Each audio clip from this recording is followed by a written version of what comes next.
नमस्कार बच्चों, मेरा नाम निर्मल कुमार गुप्ता, मेरे साथ हैं सुशीला चौधरी। बच्चों, आज के वीडियो में हम कक्षा 10 की हिंदी विषय की पाठ्य पुस्तक कृतिका के अध्याय 3 का भाग 1 पढ़ेंगे। लेखिका है मधु कांकरिया। अध्याय का नाम साना साना हाथ जोड़ी। बच्चों, ये है मधु जी की तस्वीर। इनका परिचय। मधु जी का जन्म सन 1957 में हुआ। इनका जन्म स्थान कोलकाता है। उन्होंने कोलकाता विश्वविद्यालय से अर्थशास्त्र में एमए किया, साथ ही कंप्यूटर एप्लीकेशन में डिप्लोमा भी किया। मधु कांकरिया की रचनाओं में विचार और संवेदना की नवीनता मिलती है। इनकी प्रमुख रचनाएं पत्ताखोर, सलाम आखिरी, खुले गगन के लाल सितारे आदि है। सार प्रस्तुत पाठ एक यात्रा वृतांत है। इसमें लेखिका मधु कांकरिया ने सिक्किम की राजधानी गंगटोक तथा हिमालय की यात्रा का वर्णन किया है।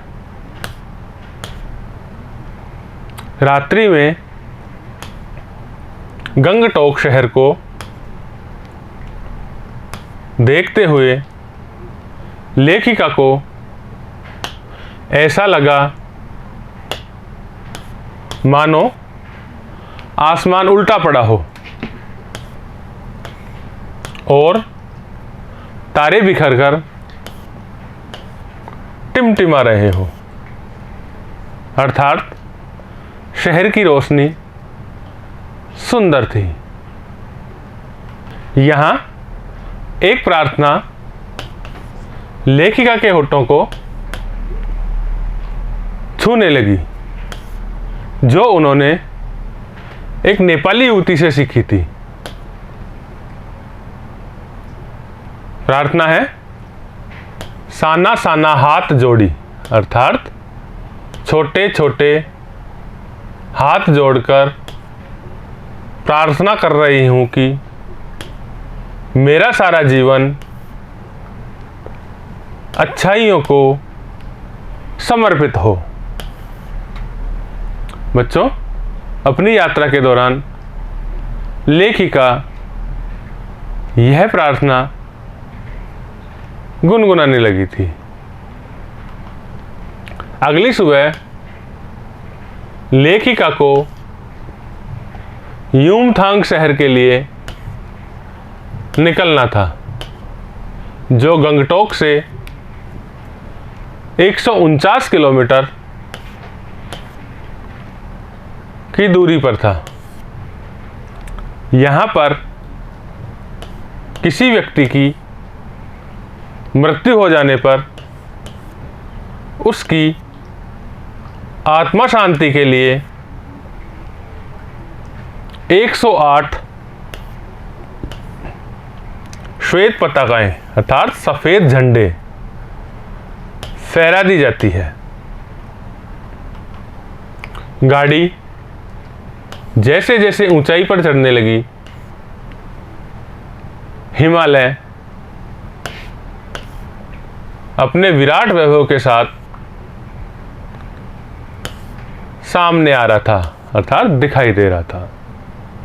रास्ते घुमावदार थे, घाटियां गहरी चौड़ी होने लगी। हिमालय का रूप पल पल बदल रहा था। कहीं हरियाली तो कहीं पीलापन, कहीं पथरीला रास्ता, कहीं चटकी धूप तथा कहीं बादलों की चादर। अर्थात हर जगह अलग अलग मौसम दिखाई दे रहा था। धुंधली चादर हटी तो पहाड़ों के बीच जन्नत बिखरी पड़ी थी। अर्थात वहाँ का दृश्य बहुत सुंदर था, मानो स्वर्ग हो। पर्वत, झरने, फूलों, घाटियों के दुर्लभ नज़ारे दिखाई दे रहे थे।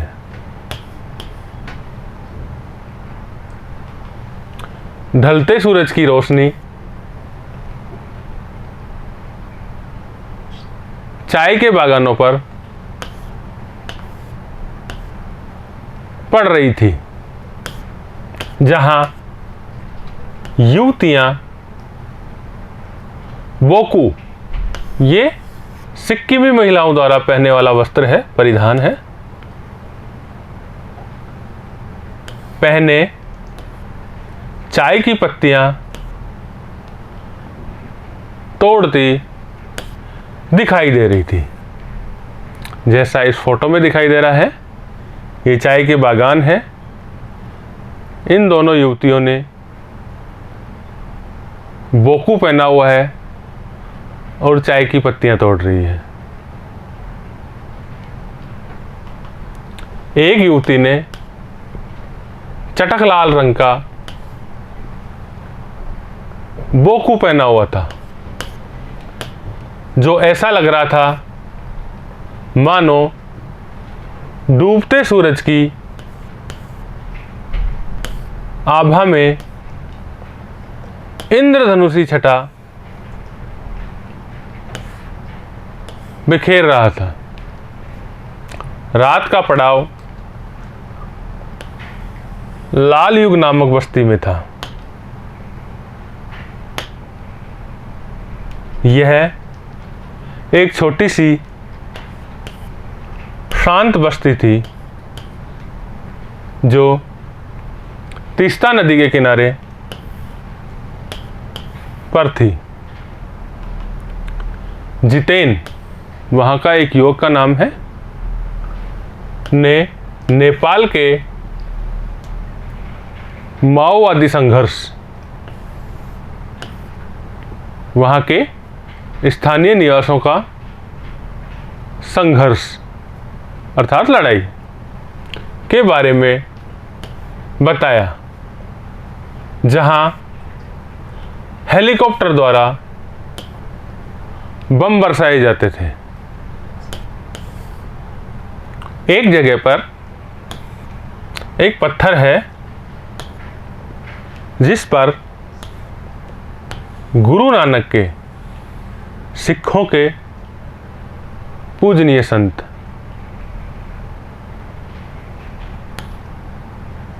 के फुटप्रिंट है, अर्थात पैरों के निशान है। कहते हैं कि गुरु नानक की थाली से छिटक कर थोड़े चावल वहाँ गिरे थे, जिससे वहाँ चावल की खेती होने लगी। बच्चों, ये था लेखिका मधु काकरिया की सिक्किम और हिमालय यात्रा का वृतांत का सार। इसे आप वीडियो में बार बार देखें, समझें और याद करें। धन्यवाद।